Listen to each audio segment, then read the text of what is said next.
Sejam muito bem-vindos, pessoal, a mais um vídeo. Mano, agradeço mais uma vez você por estar aqui. Já peço aí o seu like, peço o seu comentário. Coloque aí a sua opinião, queixa, reclamação. Pode entrar em contato também com o nosso serviço de atendimento ao consumidor. Tô brincando. Vamos lá, pessoal. Que rodada, hein?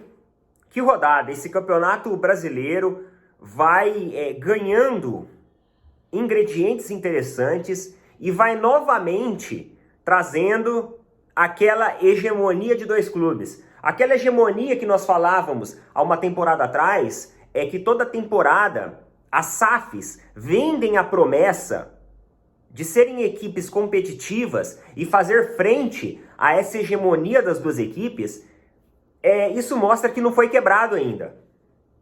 Porque, novamente, nós estamos aqui para discutir uma liderança e uma vice-liderança, basicamente, com os dois times mais campeões das últimas aí, pelo menos 5, 6 temporadas do campeonato, do futebol brasileiro, né? Que é justamente o Palmeiras e o Flamengo. E hoje, no jogo do Palmeiras, em certos momentos, o Palmeiras ficou em terceiro lugar.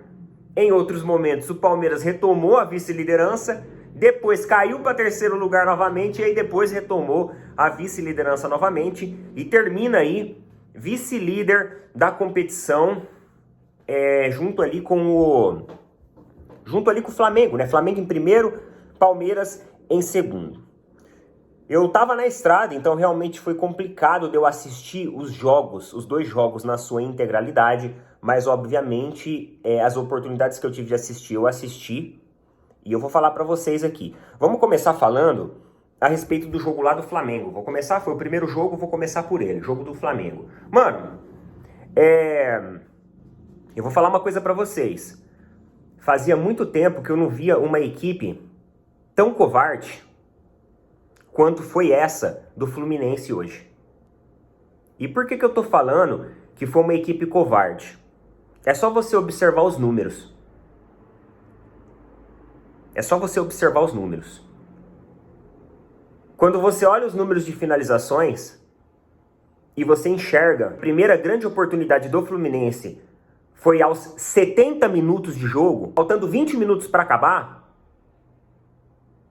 Quando você olha o mapa de calor dos jogadores do Fluminense e você enxerga no mapa de calor que os jogadores praticamente jogaram apenas no seu campo, não foram para o campo do adversário propor jogo, você entende que foi uma postura, uma exibição covarde e vergonhosa por parte do Fluminense. E aí você começa a entender por que essa equipe está na lanterna da competição. Porque em nenhum momento ela fez questão de vencer o Flamengo. Foi uma equipe que se comportou de uma maneira covarde e muito satisfeita com um empate. O Fluminense estava muito satisfeito com o empate. Por quê? Fazia até uma marcação boa, né? Quando o Flamengo conseguiu algumas oportunidades de infiltração, o Fluminense até conseguia neutralizar algumas vezes. Mas mesmo assim, não propunha jogo. Não propunha jogo. Toda hora aquela bola recuada, lá pro Fábio, né? Pro goleiro deles. O Flamengo subia a linha e os caras tentavam alguma jogada rápida em profundidade, tentavam algum lançamento, alguma bola longa ali que encontrasse magicamente um centroavante à frente para tentar fazer alguma coisa. E mesmo assim, basicamente todas as vezes foram interceptados pela defesa, que marcava muito bem também do Flamengo. Então assim, o Fernando Diniz deveria ter vergonha de fazer um jogo desse. O Fernando Diniz fez um jogo para não jogar. O Fernando Diniz construiu um jogo para não jogar futebol, para segurar. Vou tentar segurar meu cargo. Mas ele falou lá na coletiva dele, agora há pouco, que ele não tem medo de perder cargo. Então, não tem medo uma ova. Não tivesse o medo de perder o cargo, ele teria proposto um Fluminense mais dinâmico, um Fluminense mais reativo, Um Fluminense mais propositivo, sendo que alguns lances, em alguns períodos do jogo, tinha mais posse de bola. Só que essa posse de bola não passava do meio campo dos caras. Eles ficavam com uma posse de bola no campo deles. E o Flamengo perdendo muitas oportunidades, muitas e muitas vezes. O gol do Flamengo não saiu, mais por uma questão do erro na finalização do Flamengo, do que realmente de uma boa marcação do Fluminense. Tinha horas que interceptava bem, marcava bem. Mas teve oportunidades ali que foi por sorte, viu? Foi por sorte. Gerson perdeu gol, Lohan perdeu gol, enfim. Vários e vários gols foram perdidos. Esse jogo, eu escutei isso de um torcedor tricolor, tá? Esse jogo tinha tudo pra ser uma goleada tipo a do Vasco. Aí o torcedor tricolor falou assim, a sorte é que os caras hoje não estão acertando a sua finalização. Porque se eles estivessem acertando, iria ser um vexame. Iria ser uma goleada, assim como foi lá no dia do Vasco. Que no dia do Vasco eles estavam acertando. Eu tô pra falar pra vocês que o Vasco perdeu de goleada, mas ainda jogou melhor do que o Fluminense. Não, mano, eu não tô zoando. Porque o Vasco ainda se deu o trabalho de propor jogo e ainda fazer o primeiro gol. Foi depois, né, que o negócio, assim, que a porteira abriu. Mas o Fluminense não teve nem a capacidade de fazer isso hoje. Achei uma postura, assim, vergonhosa. Uma postura vergonhosa de um time que recentemente foi campeão da Libertadores, o atual campeão da Libertadores. E aí vem os lances, né? Os lances polêmicos. Sendo muito sincero com vocês, eu vi várias e várias vezes esse lance. Cara, eu acho até sim que o jogador do Fluminense derruba o Bruno Henrique. Só que antes, o Bruno Henrique faz a falta. Eu acredito que existiu uma falta antes, que foi do Bruno Henrique. Na minha opinião, o lance no Davi Luiz foi muito mais pênalti, mas muito mais pênalti do que o lance no Bruno Henrique. Essa é a minha opinião. Você pode colocar a sua opinião aí. E aí, eu gosto sempre de trazer aqui e falar. Erros de arbitragem, pessoal, acontecem em todo lugar. Em todo lugar. Agora a ESPN fica mostrando lá no debate, das 6 horas da tarde até a meia-noite, a discussão desse lance. E às vezes, discutir esse lance esconde a partida péssima, a partida horripilante, a partida vergonhosa, a partida covarde que o Fluminense fez frente ao Flamengo hoje à tarde. E é por isso que sempre quando tem lances polêmicos, eu faço na ordem cronológica do lance. Primeiro eu falei do jogo, e aí, como o lance aconteceu no final, nós falamos do lance. Eu sempre deixo o lance pro final, porque eu não quero estragar o vídeo, né, o nosso debate aqui, as nossas opiniões, as nossas críticas, com discussão de arbitragem, porque eu sempre falo, a arbitragem erra e erra para todo mundo. E a arbitragem brasileira, assim como tantas e tantas coisas aqui no Brasil, não é profissional e não é boa, não é capacitada. Os caras são ruins. Os caras são ruins. É isso. Agora vamos falar um pouco do jogo do Palmeiras. Para vocês terem uma ideia, o Juventude, ele propôs... O Juventude foi um time muito mais corajoso do que o Fluminense hoje. O Fluminense foi uma vergonha. O Fluminense, se eu fosse torcedor do Fluminense, eu estaria envergonhado. O Juventude deu uma aula do que é competitividade. Ah, Neto, mas o Fluminense perdeu de 3-1.